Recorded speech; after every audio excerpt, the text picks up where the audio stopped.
Evolution of hypothesis చూస్తున్నాం. Evolution అంటే ఏంటి? మనం ఒక పేపర్‌ని ఎవల్యూట్ చేస్తూ ఉంటాం. ఎవల్యూట్ చేస్తూ ఉంటే ఈ క్వెషన్‌కి ఎంత ప్రాపర్‌గా ఆన్సర్ రాశారు అన్న దాన్ని బట్టి మనం స్కోర్ వేస్తూ ఉంటాం. అదేవిధంగా ఇక్కడ ఎవల్యూషన్ ఆఫ్ హైపోథసిస్ అంటే మన హైపోథసిస్ ఎంత ప్రాపర్‌గా ఉంది అనేది మనం చెక్ చేస్తున్నాం. ఇక్కడ చూడండి హైపోథసిస్. మనం ఎక్స్ యాక్సిస్ మీద సైజ్ తీసుకున్నాం, వై యాక్సిస్ మీద ప్రైస్ తీసుకున్నాం.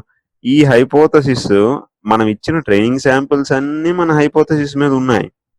కానీ దీన్ని మనం ప్రాపర్ హైపోథసిస్ అనలేము. ఎందుకంటే ఫ్యూచర్‌లో ఏదైనా నేను ఒక సైజ్ అడిగితే దానికి ప్రైస్ ఇది చెప్పలేదు. ఈ కర్వ్ ప్రాపర్‌గా మనకు ప్రిడిక్ట్ చేయలేకపోతుంది because of the problem of over fitting.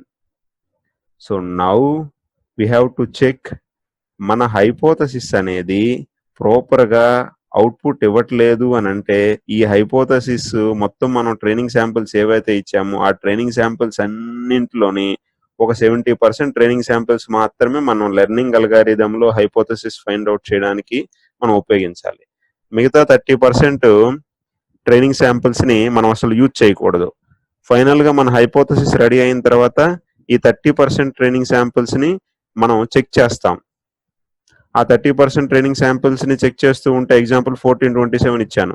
అప్పుడు అట్‌లీస్ట్ 199కి దగ్గరగా వచ్చిందనుకోండి value. Now our computer is predicting the value almost with less error. Our learning algorithm made the computer ready to predict based on the user input requirements. అలా మనం ఈ 100 శాంపిల్స్‌లో 70 శాంపిల్స్‌ని మాత్రమే మనం hypothesis తయారు చేయడానికి ఉపయోగిస్తున్నాం. మిగతా 30 శాంపిల్స్‌ని మనం టెస్టింగ్ కోసం ఉంచుతున్నాం. అంటే ఆ మిగతా 30 శాంపిల్స్ అవుట్‌పుట్ ఏంటొస్తుందో మనకు తెలుసు. కానీ మనం టెస్ట్ చేసి హైపోథసిస్ ఫంక్షన్‌కి ఇన్పుట్ ఇచ్చి అవుట్‌పుట్ ఏం రావాలో మనం అవుట్‌పుట్ ఏమొచ్చిందో దానికి మన ఒరిజినల్ అవుట్‌పుట్‌కి ఎంత ఎర్రర్ ఉందో మనం చూస్తున్నాం. ఎర్రర్ తక్కువ ఉన్నట్టయితే మన హైపోథసిస్ ఫంక్షన్ ప్రాపర్‌గా ఉన్నట్టు మనం చెప్పేస్తాం. అయితే ఈ 70% ట్రైనింగ్ శాంపిల్స్ తీసుకునేటప్పుడు మనం తీసుకోవాల్సిన ప్రికాషన్ ఏంటి అంటే ఈ 70% కూడా ర్యాండమ్‌గా ఉండాలి.